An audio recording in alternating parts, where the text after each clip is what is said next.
আসসালামু আলাইকুম, যে যেখানে আছেন সবাই ভালো এবং সুস্থ আছেন।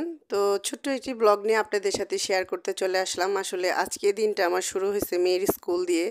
হঠাৎ দেখলাম ক্লাসের মাঝখানে মিস তাদেরকে নিচে নিয়ে আসছে। এটা এই স্কুলে প্রায় সময় করে বাচ্চাদের অ্যাক্টিভিটিস। তো দেখলাম বাচ্চাদেরকে খুব সুন্দরভাবে সিল ফুটাইলো, বাচ্চাদের সাথে দৌড়দৌড়ি করলো। টিচারকে আবার দেখলাম সুন্দর করে লাইনে দাঁড়া করায় বাচ্চাদের সাথে দৌড় খেলা, যে কে প্রথম মিসকে গিয়ে ধরবে। তো এই স্কুলটাতে এইগুলো জিনিস আসলে করানো হয়। এটা এটা করাতে বাচ্চাদের দুইটা জিনিস আমার কাছে যেটা মনে হয় ভালো হয়, সেটা হয় যে বাচ্চারা পড়ায় মন বসতে পারে, আর প্লাস ওদের একঘেয়েমি লাগে না ক্লাসে। এই জিনিসটা এই স্কুলে করায়, দেখা যায় যে বাচ্চারা একঘেয়েমি চলে আসে, তার কারণে বাচ্চাদের একটু উঠাইলে বসাইলে বা একটু জায়গা পরিবর্তন করলে বা একটু খেলাধুলা করাইলে বাচ্চারা আসলে পড়ায় মন বসে।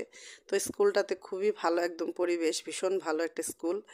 তো মনে হয় স্কুলটাকে খুব মিস করব সামনে। সব কিছুই শেয়ার করবো আপনাদের সাথে।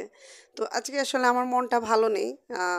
ভালো নেই আসলে, নানান পরিবেশ পরিস্থিতি প্রতিকূলতার কারণে মনটা আসলে ভালো নাই।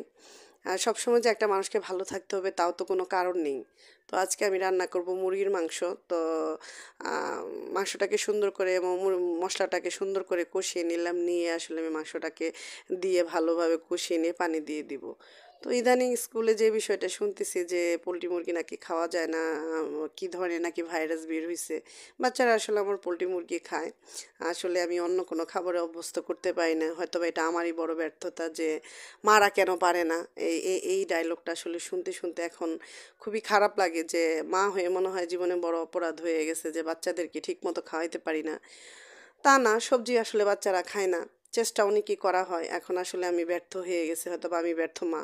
সেটা নিজেকে আসলে নিজেই ব্লেম দিই। চেষ্টা করি, অনেক চেষ্টা করি, বাচ্চাদেরকে খাওয়াইতে পারি না, ওই মাংস দিয়েই ভাত খায়। তো আমার কাছে মনে হয় এটাই ওরা ভালো আছে, এটাই খাক। তো আমার এখানে মাংসটা খুব ভালোভাবে সুন্দর করে কষে আসছে, এখন আমি পানি দিয়ে রান্না করে নিব। মনটা আসলে কি কারণে ভালো না, পরিস্থিতি আসলে আমার অনুকূলে নেই আসলে। চেষ্টা করে সারাদিন থেকে আসলে চেষ্টা করে মানে সংসারে সমস্ত কাজ নিজে এক হাতে করি। মাঝে মধ্যে নিজেরও ভালো লাগে, আবার অনেক সময় ভালো লাগেই না। কিন্তু না ভালো লাগলে আসলে কিছু করার নাই সংসারে। যেহেতু দায়িত্ব নিচ্ছি, সব কাজ নিজে একাই করতে হবে। এখন সারাটা দিন এত ব্যস্ত থাকে যে নিজেকে আসলে দেওয়ার মতো কোনো সময় নাই। হয়তোবা ভাবতে পারেন যে আপনি এতই ব্যস্ত থাকেন, আমরা মনে হয় খুব ইয়েতে থাকি, আরামে থাকি। না, প্রত্যেকটা মহিলারই, আমাদের ঘরে ঘরে প্রত্যেকটা মহিলারই আমরা অনেক পরিশ্রমী, আমরা অনেক পরিশ্রম করি। কিন্তু পরপর আসলে দুটো বাচ্চা হয়ে যাওয়াতে দেখা যায় যে সব কাজগুলো নিজেকে করতে হয়, একা সামলাইতে হয়, তো তখন অনেক হিমশিম খেয়ে যাই।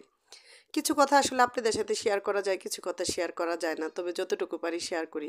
সবাই ভালো থাকবেন, সুস্থ থাকবেন। আল্লাহ হাফেজ।